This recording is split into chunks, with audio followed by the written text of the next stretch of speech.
ప్రభునందు నాకు అత్యంత ప్రియమైనటువంటి వారులారా, మన ప్రభువును రక్షకుడైనటువంటి యేసుక్రీస్తు వారి యొక్క శుభనామములు మీ అందరికీ నా హృదయపూర్వక శుభములు వందనములు తెలియజేస్తున్నాను.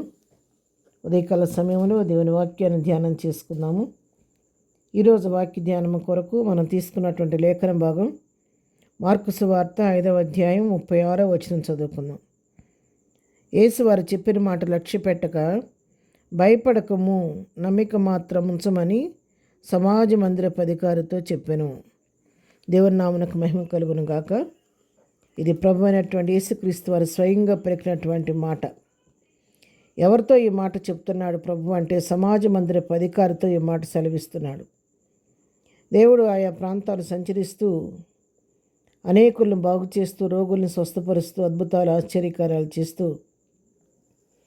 సంచరిస్తూ వస్తున్న క్రమంలో పైభాగంలో 12 సంవత్సరాల రక్తస్రావ గల రోగిని మరి స్వస్థపరిచిన తర్వాత అక్కడ నుండి బయలుదేరి ముందుకు వెళ్తున్న సమయంలో, ప్రభువు మాట్లాడుతున్న సమయంలో సమాజ మందిరపు అధికారి ఇంటి నుండి కొందరు వచ్చి చెప్తున్నారు. సమాజ మందిరపు అధికారి ఏమో ప్రభు కోసం వచ్చి అక్కడ వేచి ఉండి ప్రభువుతో తన కష్టాన్ని చెప్పుకోవడానికి, తన బాధను చెప్పి నిలబడ్డాడు. ఎందుకంటే ఆ సమాజ మందిరపు అధికారి యొక్క కుమార్తె చావు బ్రతుకుల మధ్య ఉంది కాబట్టి ఆమెను గురించి ప్రభువుతో వేడుకోవడానికని ఆయన వచ్చి అక్కడ నిలబడి ఉంటే, ఈలోగా సమాజ మందిరపు అధికారి ఇంటి దగ్గర నుండి కొందరు వ్యక్తులు వచ్చి ఆయన చెప్తున్నారు కదా, అయ్యా ఎందుకు నువ్వు ఇంకా దేవుడిని బోధకుని ఎందుకు శ్రమ పెడుతున్నావు?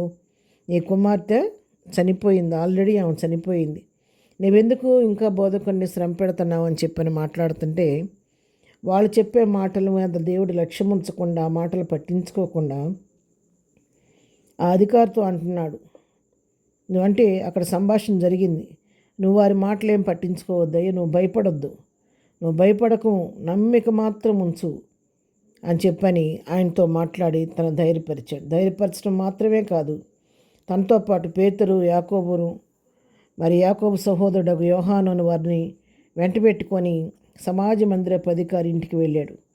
అక్కడికి వెళ్ళేసరికి పరిస్థితి ఏంటంటే, లోపల తన కుమార్తె చనిపోయిందని చెప్పి చాలామంది అక్కడ గొల్లు చేస్తూ ఏడుస్తూ ఉన్నారు, ప్రలాపిస్తూ ఉన్నారంట.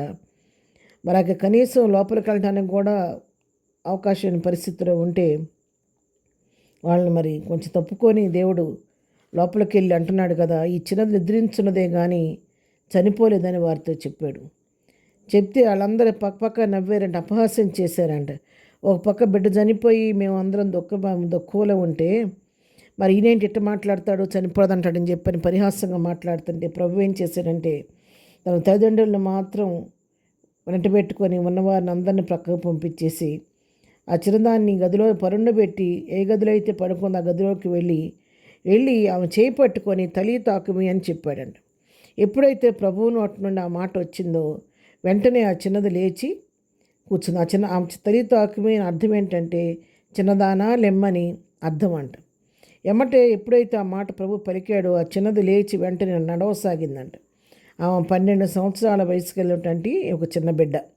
ఎప్పుడైతే ప్రభు ఆ కార్యం చేశాడో అక్కడ అందరూ చూసి ఆశ్చర్యపోయి విస్మయం పొందారంట.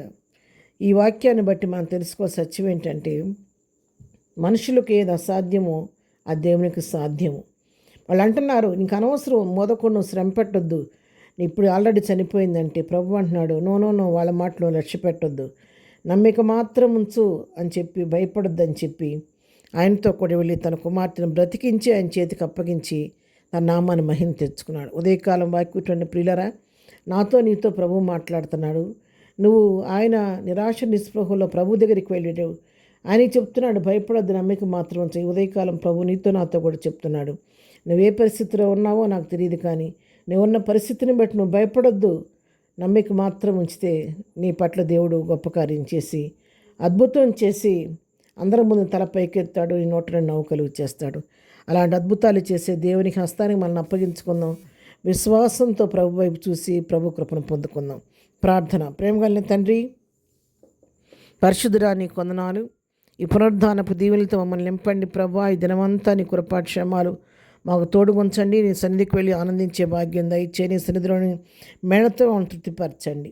ప్రతి ఆరాధన ద్వారా మీ మహిమ తెచ్చుకోండి. ఈ దినం వాక్యం ఉన్న బిడ్డలందరికీ వాళ్ళ అవసరం అక్కడి నామలో తీర్చండి. ఈ దినం బర్త్డే మ్యారేజ్ జరుపుకునే బిడ్డలను దీవించండి, వారిని ఆశీర్వదించండి నాయన.